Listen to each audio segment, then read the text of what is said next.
একটা মানুষ জ্ঞান অর্জন করবে, জ্ঞানটা দুই প্রকারের হয়। এক প্রকারের জ্ঞান হচ্ছে পার্থিব জ্ঞান, আরেক প্রকারের জ্ঞান হচ্ছে আখিরাতের জ্ঞান বা ইসলামী শরীয়তের জ্ঞান। এই দুই প্রকারের জ্ঞান। এর মধ্যে দেখেন উকিল, ম্যাজিস্ট্রেট, জজ, তারপরে police, RAB, army, BGB, BDR, SP, SI, তারপরে দেখা যায় ইঞ্জিনিয়ার, ডক্টর।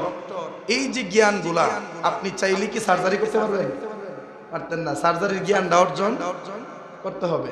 আপনি আমি চাইলেই তো কি করতে পারবো না। ইঞ্জিনিয়ারিং যেই কাজটা, একটা ঘরের ফাউন্ডেশন তৈরি করা, একটা ঘরের একটা নমুনা তৈরি করা, এটা আপনি আমি চাইলেই পারবো না, জ্ঞানটা অর্জন করতে হয়। এই সবগুলা ইঞ্জিনিয়ারিং বলেন, ডাক্তারি বলেন, এই সমস্ত জ্ঞানগুলা হচ্ছে পার্থিব জ্ঞান, যেগুলা মরার সাথে সাথে শেষ। মরার সাথে সাথে কি শেষ। কিন্তু আরেক প্রকারের জ্ঞান হচ্ছে যেটা ইলমি শরীয়তের জ্ঞান, ইসলামী শরীয়তের জ্ঞান, যেটা হচ্ছে কোরআনের জ্ঞান অর্জন করা, হাদিসের জ্ঞান অর্জন করা, ইসলামী মাসাইল মাসাইলের জ্ঞান অর্জন করা, পাক পবিত্রতার জ্ঞান অর্জন করা, হালাল হারামের জ্ঞান অর্জন করা, নামাজের মাসালা মাসাইল সম্পর্কে জ্ঞান অর্জন করা, পর্দা সম্পর্কে জ্ঞান অর্জন করা, কোনটা করলে জান্নাতে যাওয়া যাবে এই সম্পর্কে জ্ঞান অর্জন করা, কোন কাজ করলে জাহান্নামে যেতে হবে এই সম্পর্কে জ্ঞান অর্জন করা। এটা হচ্ছে ইসলামী শরীয়তের জ্ঞান, যেটা সকল মুসলমানদের জন্য আল্লাহ তাআলা ফরজ করে দিয়েছেন। সবার জন্য, সবার জন্য কি ফরজ। তবে কতটুকুন ফরজ এটা জানতে হবে। যদি আমাদের কোরআনের হাদিসের সকল পাণ্ডিত্য অর্জন করা ফরজ হইতো, তাইলে আপনারা আম পাবলিক যারা আছেন এরা আল্লাহর কাঠগড়ায় ধরা ফেলে যায়।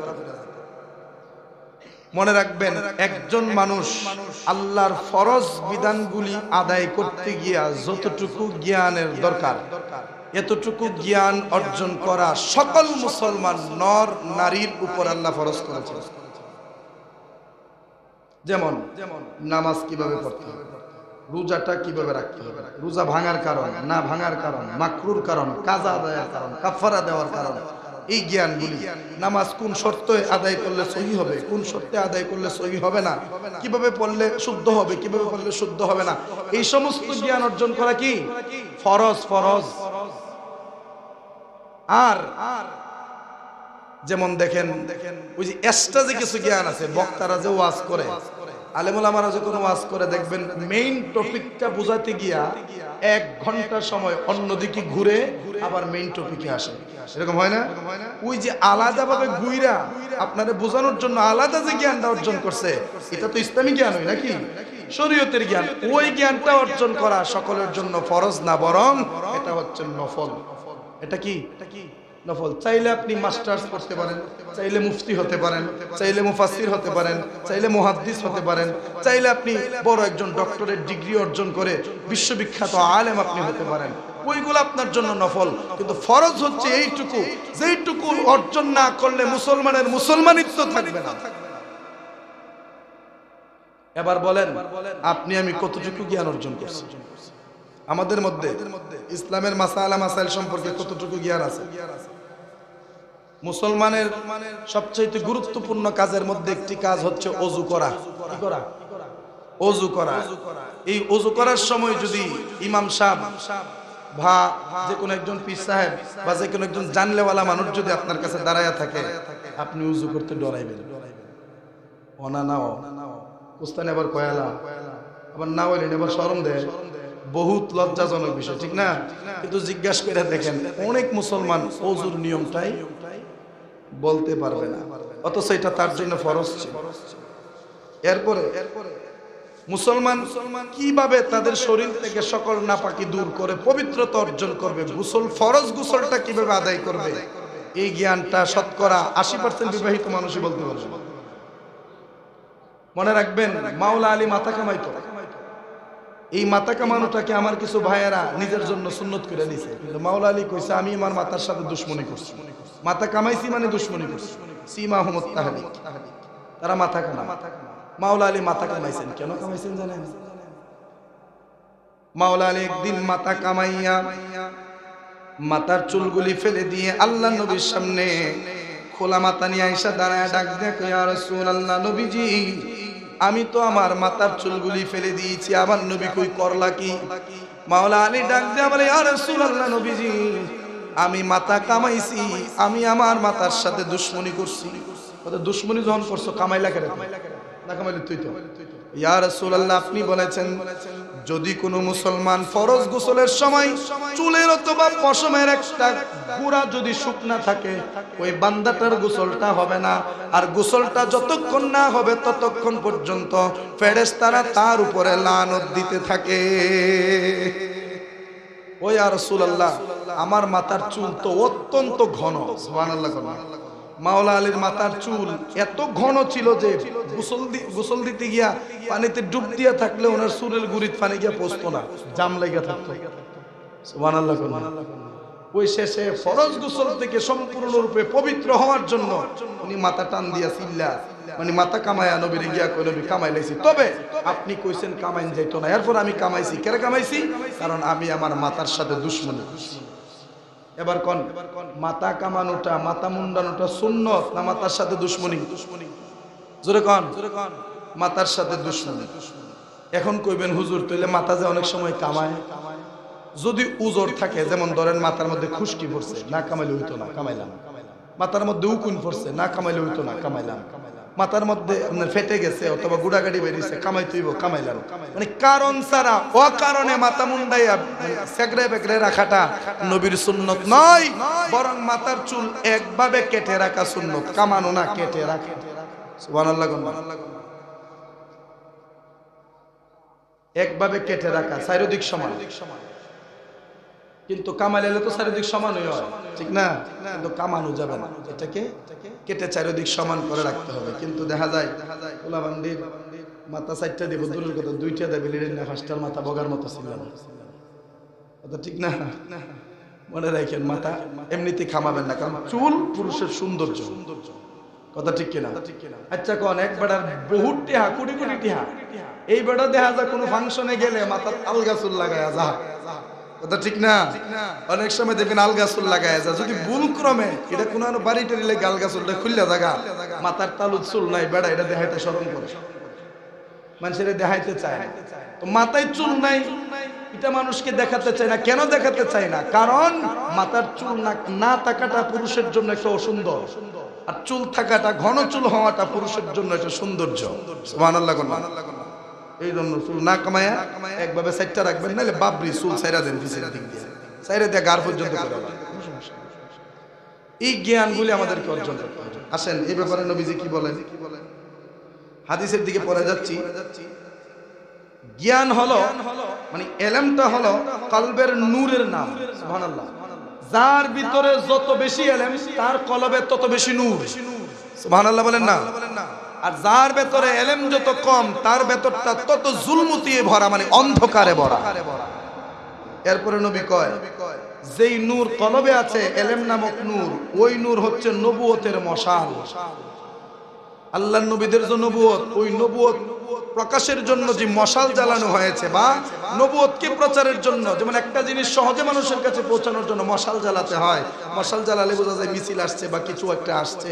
এটার সাথে ইঙ্গিত করে বলেছেন, যেমন ভাবে নবুয়তের মশাল এটা নবুয়তের দলিল, ওই রকম ভাবে নবুয়তের মশালটা মানুষের কলবে থাকে যখন মানুষের কলবে ইলমে দ্বীন থাকে, যেরকম সুবহানাল্লাহ।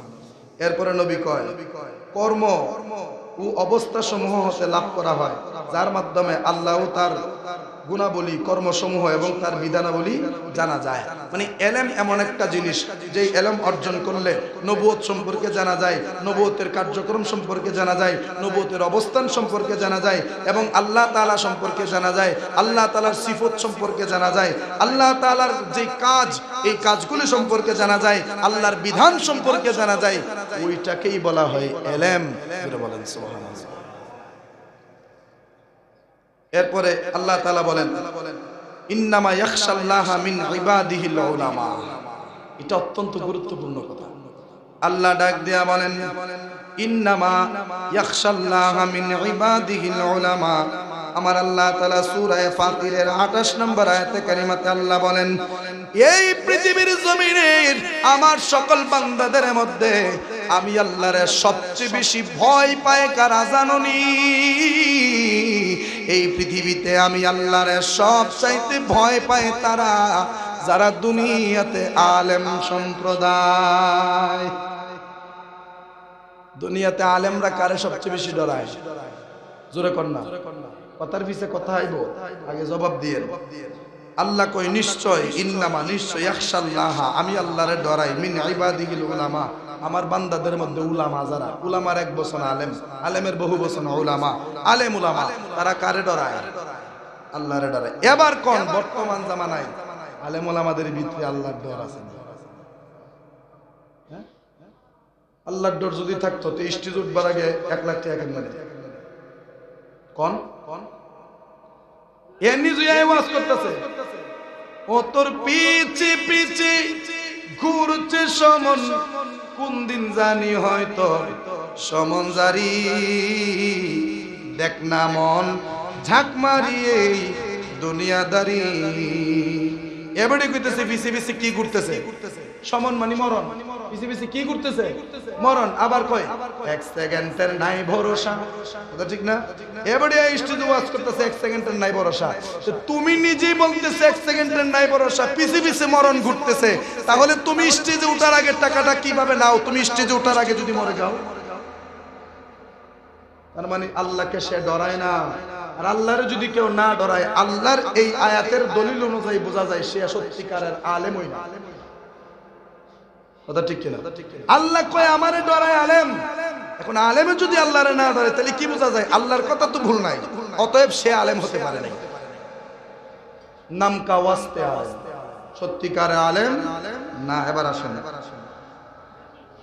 আল্লাহ নবী ডাক দিয়া বলেন, আল্লাহ যার ব্যাপারে মঙ্গল কামনা করেন, সুবহানাল্লাহ কোন নবীজি বলেন, আল্লাহ যার ব্যাপারে কল্যাণ কামনা করেন, আমার আল্লাহ যার ব্যাপারে ভালো কিছু কামনা করেন, ওই বান্দাটাকে আমার আল্লাহ ইলমে দ্বীন শিক্ষা দেন।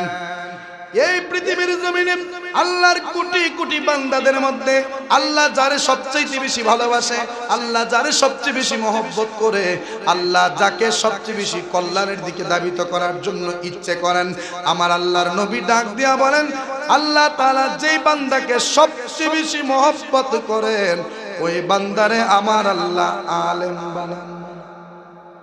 সুবহানাল্লাহ। কি বানান? আলেম বানান। তারপরে নবী কি কয় দেখেন, তারপরে নবী ডাক দেয়া কয়, ওয়া ইন্নামা আনা কাসিমুন ওয়াল্লাহু ইউতি। সুবহানাল্লাহ।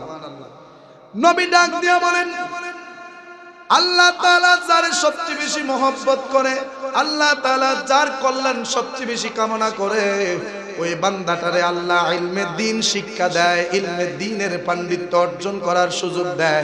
নবী ডাক দেয়া বলেন, আর তোমরা জানোনি আমি নবী বন্টনকারী, আমার আল্লাহ দাতা।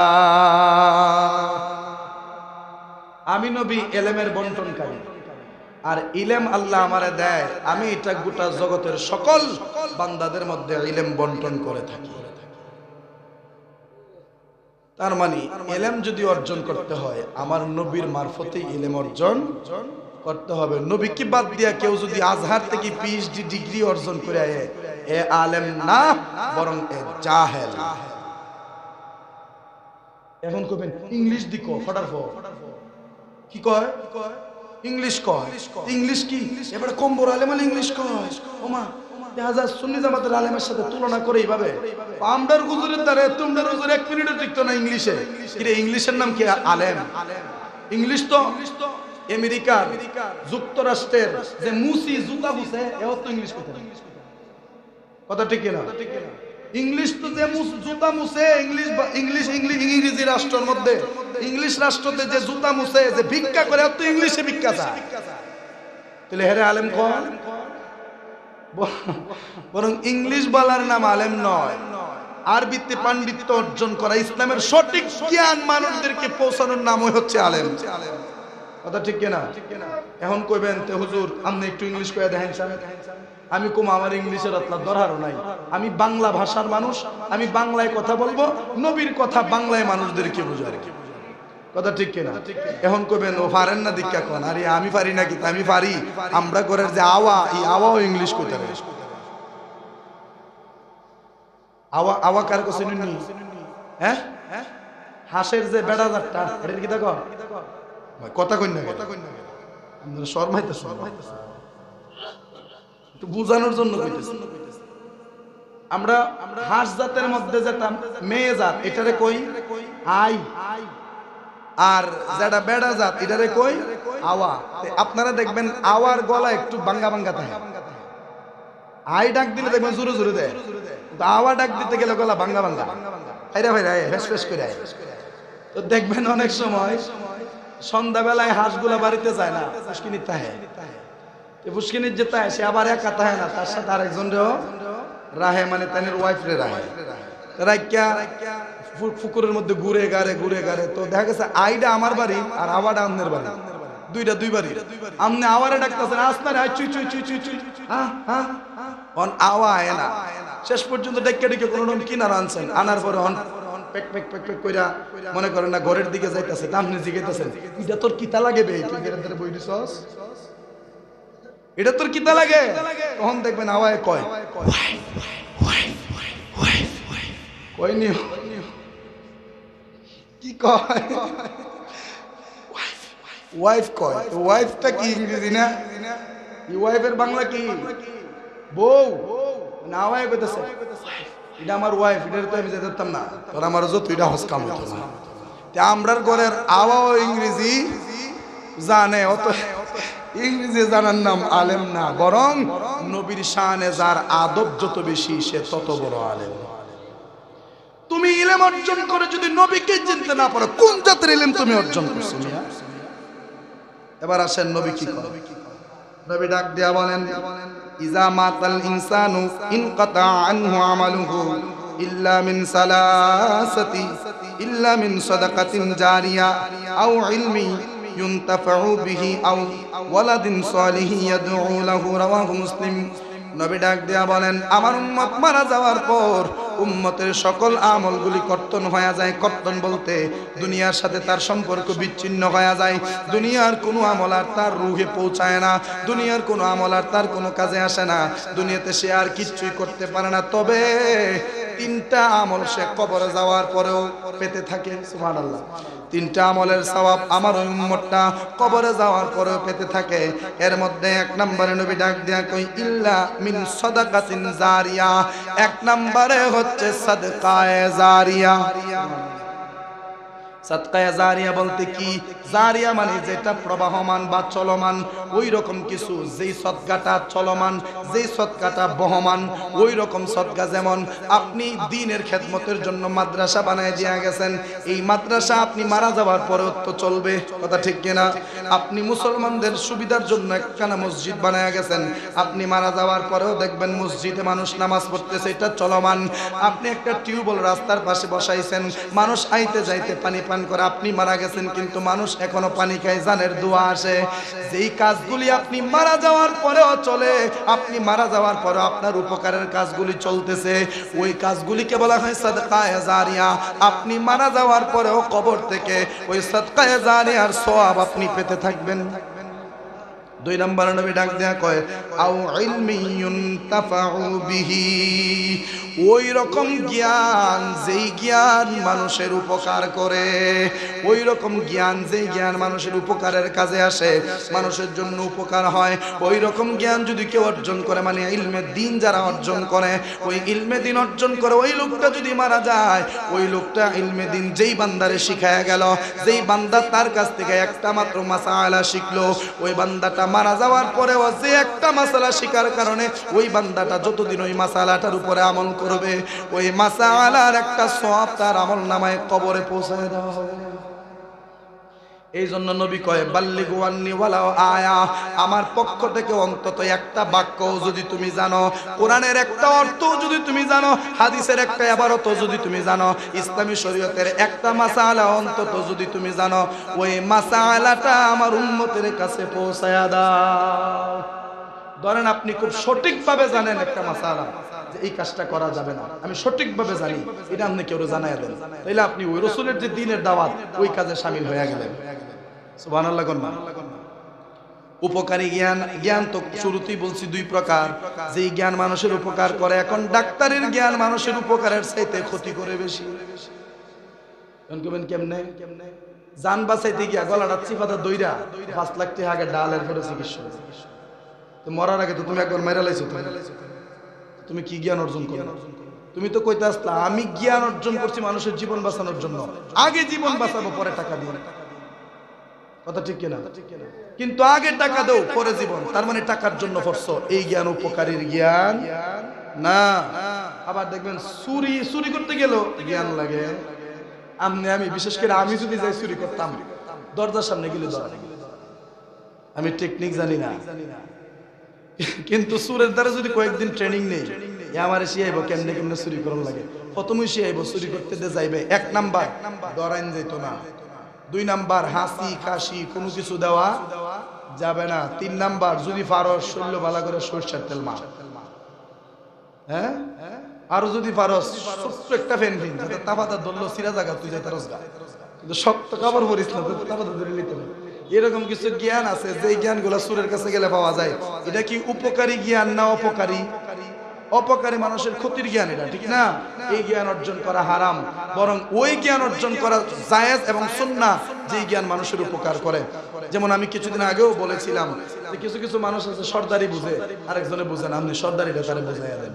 কিছু কিছু মানুষ জমি জমার ওই যে খৈতেন মুইতেন খারিজ মারিজ এটা বুঝে, এক একজনে বুঝে না, আপনি বুঝেন তারে বুঝাইয়া দেন। এই জ্ঞানগুলো মানুষের উপকারে আসে, কথা ঠিক কিনা? কিন্তু ভুল শিক্ষা দিয়ে এক কথায় আপনি যে জ্ঞান অর্জন করছেন ওই জ্ঞান দিয়ে মানুষের উপকার ছাড়া ক্ষতি যদি না করেন, এই জ্ঞানের কারণে আপনি কবরে সওয়াব পেতে থাকবেন।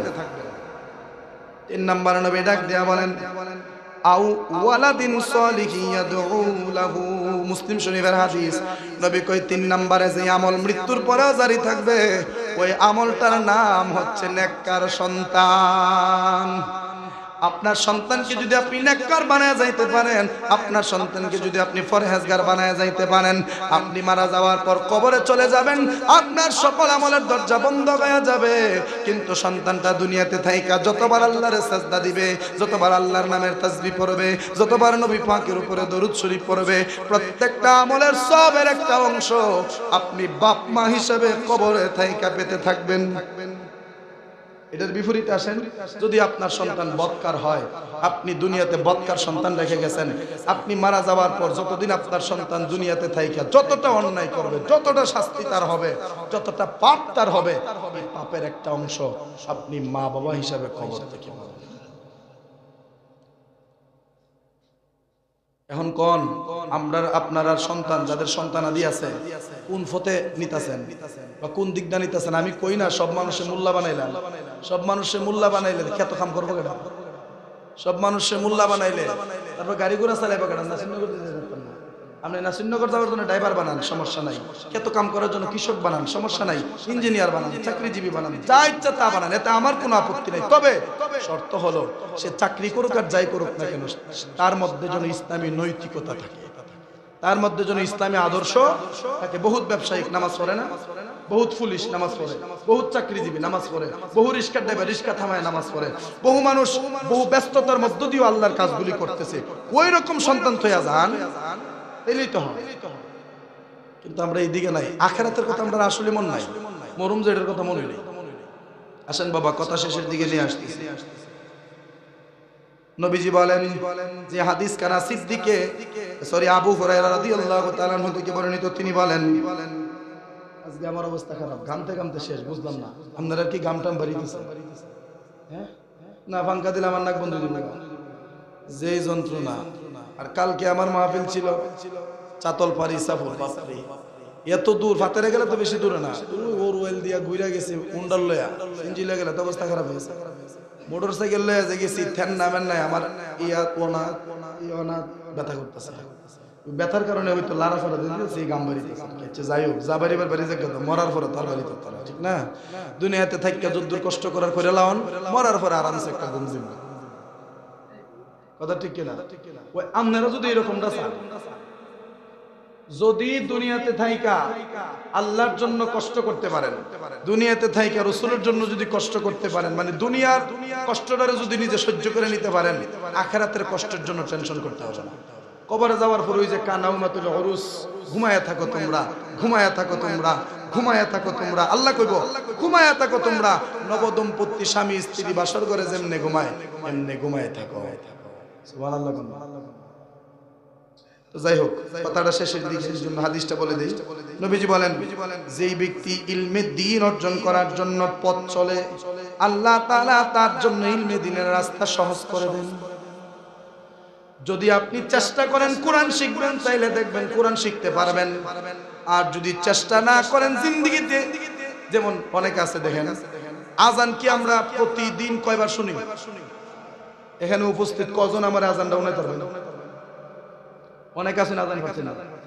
আল্লাহ সলার জায়গা ফালা করবেন, রাসূলুল্লাহর জায়গা লা ইলাহা ইল্লাল্লাহ করবেন, মানে পেস্ট লাগবেই। অথচ দৈনিক 5 বার শুনতেছেন, কিন্তু একবারও শিখার উদ্দেশ্যে শুনেন নাই, এই জন্য আপনি পারবেন না। আর যদি শিখার উদ্দেশ্যে শুনতেন, প্রথমবার শোনার পরই বলতে পারতেন। তো আল্লাহর নবী কি কয়, ইলমে দ্বীন শিক্ষা করার জন্য কেউ যদি পথ চলে, মানে কেউ যদি চেষ্টা করে ইলমে দ্বীন শিখবে, আল্লাহ তার জন্য রাস্তাটা সহজ করে দেয়। এরপরে নবী কয়,